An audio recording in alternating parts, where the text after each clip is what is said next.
ज़्यादा निर्दयी सरकार है। अंग्रेजों ने इतने जुल्म नहीं किए भारतीय लोगों पे जितना ये आज की सरकार कर रही है। लगता नहीं कि 15 तारीख को भी कुछ होने वाला है। अगर उनको गिरफ्तार करना होता तो कब की कर चुकी होती। उन्होंने दूसरे पे इतना दबाव डाला, परिवार को इतना मजबूर कर दिया उनको अपने बयान बदलने के लिए। यहाँ पे जो किसान अपने हक की आवाज़ उठा रहे हैं उन पे लाठियाँ बरसाई गई है, उनको जेल में बंद किया गया। उन निर्दयी सरकार है। अंग्रेजों ने इतने जुल्म नहीं किए भारतीय लोगों पे जितना ये आज की सरकार कर रही है। किसानों पे लाठियां बरसाना, इनके मंत्रियों के बेटे किसानों पे गाड़ियां चढ़ा देते हैं। खिलाड़ी बेटियों को नेशनल के आपने देखा होगा कैसे बेटी तिरंगे की शान बढ़ाने वाली बेटियों का कितना अपमान किया गया, उनको घसीटा गया। इस देश के हालात ऐसे बन गए हैं कि जो आरोपी हैं वो खुले घूम रहे हैं और जो पीड़ित परिवार है उन्हीं को सजा उनको सजा दी जा रही है, उन्हीं पे लाठियां बरसवाई जा रही है। बृजभूषण को गिरफ्तार नहीं कर पाए और यहाँ पे जो किसान अपने हक की आवाज़ उठा रहे हैं उन पे लाठियां बरसाई गई है, उनको जेल में बंद किया गया, उन्हीं पे धारा 307 लगाई गई है। एक देश एक कानून की बात करते हैं सरकार, तो ये हमारे साथ दोहरा ये सौतेला व्यवहार क्यों? कि अगर गरीब है, मजदूर है, किसान है तो तुम उसको मारो भी और धाराएं भी उसी पे, केस भी उसी पे दर्ज करो। और अगर कोई सत्ता में बैठा बाहुबली है तो वो शोषण भी करे बेटियों का और उसी को बचाओ। मतलब इन्होंने जो नारा दिया था बेटी बचाओ बेटी पढ़ाओ, सरकार ने उस नारे का उल्टा कर दिया। आजकल इन्होंने नारा दिया है अपराधी बचाओ। आज सरकार जब बीजेपी सरकार वो सिर्फ अपराधियों को बचा रही है। हालांकि जो पहलवानों का आंदोलन था उसे 15 जून तक की का अल्टीमेटम दिया गया, वही जगह किसानों के आंदोलन में भी अल्टीमेटम दिया गया। इतनी सारी चीज़ों के बावजूद सरकार की तरफ से कोई भी कड़ा एक्शन क्यों? देखिए, मुझे लगता नहीं कि 15 तारीख को भी कुछ होने वाला है। अगर उनको गिरफ्तार करना होता तो कब की कर चुकी होती। गिरफ्तार करना होता तो पॉक्सो के तहत मुकदमा दर्ज हुआ था। उन्होंने इतना ताकत लगाई, इतनी जोर लगाया और इसीलिए हम चिंता कर रहे थे कि ये बाहर रहेगा तो ये जो पीड़ित परिवार है उनके परिवारों पर दबाव डालेगा। और लास्ट में हुआ भी यही, उन्होंने दूसरे पे इतना दबाव डाला, परिवार को इतना मजबूर कर दिया उनको अपने बयान बदलने के लिए। तो इस देश तो देख रहा है, देश को पता है कि सुप्रीम कोर्ट ने अगर पॉक्सो एक्ट के तहत मुकदमा दर्ज किया तो सुप्रीम कोर्ट तो गलत फैसला नहीं सुनाएगा ना। तो क्या बयान बदलने वाली बात सच है? बयान बदलने वाली उसके लड़की के फादर का वीडियो आया है। लड़की के फादर ने खुद कबूल किया है कि उसको अपनी जान से खतरा था और वो घर में कमाने वाला एक है। अगर उसको कुछ हो जाएगा तो मेरे परिवार का ख्याल मतलब कौन पालन पोषण करेगा। तो लड़की के फादर ने खुद उसको कबूल किया है कि मजबूर किया गया, उनको इतना मजबूर किया गया कि बयान बदलने के लिए। तो आखिर ये प्रदर्शन कब तक चलने वाले हैं? प्रदर्शन तो मैंने कहा कि सरकार के हाथ में। सरकार अगर 5 मिनट में हमारी मांगे पूरी कर देते तो लोग यहाँ से 5 मिनट में चले जाएंगे। अब सरकार जितना देर लगाएगी उतनी देर यहाँ किसान बैठे रहेंगे। और कल आप लोग रात में यहाँ रुके थे? हाँ जी, रात में हम लोग यहाँ थे, 3 बजे तक जग रहे थे। गर्मी हाँ बिल्कुल, क्या करें। और हम तो देखिए यार, हमारे जो 80 साल के बुजुर्ग हैं वो जो बेचारे, उनको कितनी मुश्किल होती है ना उनको यहाँ बैठना। कल तो एक हमारी पंजाब के एक किसान बहन आई थी, वो तो बेहोश ही हो गई थी कल दोपहर में यहाँ इसी रोड पे, वो हॉस्पिटल में है अभी भी।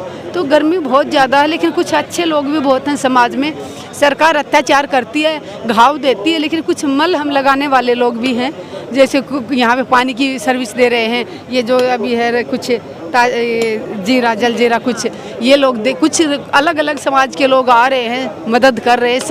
सभी जातियों के धर्म के लोग आके यहाँ किसानों को, क्योंकि उनको ये पता कि जो वो रोटी खा रहे हैं, जो अन्न वो खा रहे हैं, वो अन्न का दाना उगाने के लिए किसान रातों खेतों में रुखवाली करता है, पानी देता है, धूप में सर्दी में मरता है, फिर जब जून इसकी अप्रैल की गर्मी में वो गेहूँ की कटाई करता है। तो उनको एक याद आती है कि हाँ किसानों का कष्ट क्या हुआ, हम खा रहे हैं। लेकिन जो सत्ता में बैठे हैं उनको, मैं प्रधानमंत्री हूँ चाहे हमारे ये हरियाणा के मुख्यमंत्री, उनको भी बताना चाहूँगी कि कम से कम जब रोटी खाते हो ना, भले ही तुम चांदी की थाली में रख के खाते हो, लेकिन जो रोटी खाते हो वो इन किसानों के मेहनत के उगाया हुआ एक अनाज की रोटी खा रहे हो। जो इतने सारे प्रदर्शन हो रहे हैं, क्या लगता है 2024 में चुनावी मुद्दा बनेंगे? देखिए, चुनाव मुद्दा तो बनने की ज़रूरत नहीं है। देश में एक भी वर्ग बता दो जो इस सरकार से खुश हो, जो सरकार की नीतियों से खुश हो। सरकार तो कहती है अच्छे दिन आ गए, ये सारी कौन से अच्छे दिन आ गए? आरोपियों के अच्छे दिन आ गए, अपराधियों के अच्छे दिन आ गए कि उनको जेल नहीं जाना पड़ रहा। अच्छे दिन अपराधियों के आगे कि तुम अपराध करो, बेटियों का शोषण करो और तुम्हें जेल नहीं जाना पड़ेगा। अपराधियों के अच्छे दिन आए हैं बीजेपी सरकार में।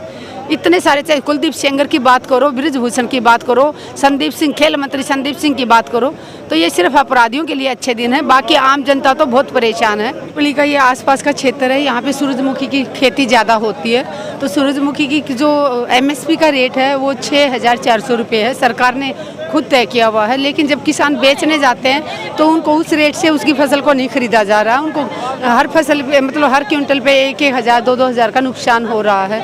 तो वही मांग कर रहे थे किसान, और किसान जब मांग कर रहे थे तो किसानों की कोई सुनवाई नहीं हो रही थी। जब वो सड़कों पे आए तो उस दिन इनके ऊपर लाठियां बरसाई गई और 14 दिन के लिए उनको हिरासत में भेज दिया गया किसानों को, गुरनाम सिंह चढ़ूनी जी के साथ उनके और भी साथियों को। तो उसी के उसमें हम यहाँ कल बहुत ज़्यादा पूरे देश के किसान यहाँ आए थे, और किसानों ने फिर ये अपना जीटी रोड है जो चंडीगढ़ से दिल्ली वाला रोड पे जाम लगाया हुआ है। और कल रात को कल भी बात हो रही थी प्रशासन से, यहाँ की लोकल मीटिंग की बात हो रही थी, तो उससे कोई पहले उम्मीद थी कि 10 बजे तक फैसला आ जाएगा, लेकिन हम रात को 3 बजे तक जगते रहे, इंतज़ार किया कि फैसला आएगा, और नहीं अभी तक फैसला नहीं आया है। बात आज भी सुबह से बातचीत हो रही है, लेकिन सरकार कह रही है कि तुम्हारी जो मांगे हैं उनसे कुछ कम कर दी जाए, लेकिन किसानों की तो कोई क्या मांगे। किसान तो ये कह रहे हैं कि जो MSP है, जो सूरजमुखी की फसल है, उसको MSP के रेट पर खरीदा जाए, और जो हमारे किसान आगू हमारे उसमें थाने में उनको बंद करके रखा हुआ है उनको रिहा किया जाए, और उनके ऊपर जो धारा 307 लगी हुई है, मुकदमे लगाए हैं, वो रद्द किए जाएं। यही मांग, और तो कुछ है ही नहीं। इसमें से क्या कम करवाना चाहती सरकार, हमें समझ में नहीं आता। अभी ये सब लोग यहाँ पे वेट कर रहे हैं कि अभी वो मीटिंग में गए हुए हैं लोग, और वो कब तक आके अपना फैसला सुनाते हैं। अगर सरकार मान जाती है तो ठीक है, नहीं तो फिर आगे कोई बड़ा फैसला लेंगे। और ज़्यादातर किसान हमारे ये संयुक्त किसान मोर्चा ने कहा था कि अगर आज सरकार मान जाती है तो ठीक है, नहीं तो फिर संयुक्त किसान मोर्चा ये आज जो अगुवाई कर रहा था इस आंदोलन की लोकल कमेटी, लेकिन उसके बाद अगर सरकार नहीं मानी तो संयुक्त किसान मोर्चा इस आंदोलन की अगुवाई करेगा।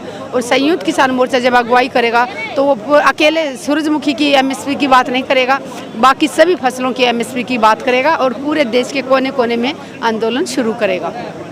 तो अभी तक कई दौरों की बातचीत हुई है किसानों और प्रशासन के बीच में, ऐसा बताया जा रहा था। साथ ही साथ कल जो महापंचायत हुई है उसमें बताया गया था कि मुख्यमंत्री से मीटिंग होने वाली थी, जिसके बाद ये बोल दिया गया कि मुख्यमंत्री जी जा चुके हैं। इस पर आप क्या कहना चाहेंगे? देखिए, ये सरकार में ना हिम्मत नहीं है सच का सामना करने की, चाहे वो राज्य की सरकार हो चाहे केंद्र की सरकार हो। जब भी कोई उनसे सवाल करता है, ये सवालों से बहुत डरती है सरकार। चाहे इनके सांसद की बात कर लें, दिल्ली में आपने देखा होगा वो मीनाक्षी लेखी को, उनसे मीडिया वाली वो लड़की पीछे पीछे भाग रही है, वो सवाल पूछ रही है कि वो खिलाड़ी बैठे उनके बारे में क्या कहेंगे, वो आगे आगे दौड़ रही है। ऐसे मिल्खा सिंह से भी तेज़ भाग रही थी। PT उषा जी जंतर मंतर पे आई थी, मैंने भी उनसे सवाल पूछा था, तब मैंने उनसे सवाल पूछा तो उस सवाल का जवाब उन्होंने नहीं दिया, उल्टा वो भी वहाँ से दौड़ के भाग गई। और दूसरा, उनके लोग TV पे दिखा रहे कि उनका अपमान किया, उनको धक्के मारे, जबकि ऐसा कुछ भी नहीं हुआ था, उनको टच भी नहीं किया था किसी ने। तो मैं कहूँगी कि इनको सच का सामना करने की हिम्मत नहीं है सरकार में। BJP सरकार सच का सामना नहीं कर सकती, और ना ही उनको सवालों का जवाब है उनके पास। वो सिर्फ अपना जो मन की बात करनी होती है वो मन की बात करते। देश दुनिया को 100 एपिसोड बना चुकी सरकार, लेकिन जनता के मन में क्या है वो उनके पास फुर्सत नहीं है सुनने की। तो अभी तक जिस तरह से सरकार से बातचीत चली है, कोई अभी और कोई रणनीति जो बनाई जा रही हो जो आगे होने वाला है उसके बारे में कोई बात नहीं? आगे रणनीति तो देखिए सरकार का फैसला आने के बाद बनेगी। अगर हमारे फेवर में आता है तो हम धन्यवाद बोल के 1 मिनट में यहाँ से चले जाएंगे। किसान मजबूरी में सड़कों पे आता है, किसान का शौक नहीं है सड़कों पे आना।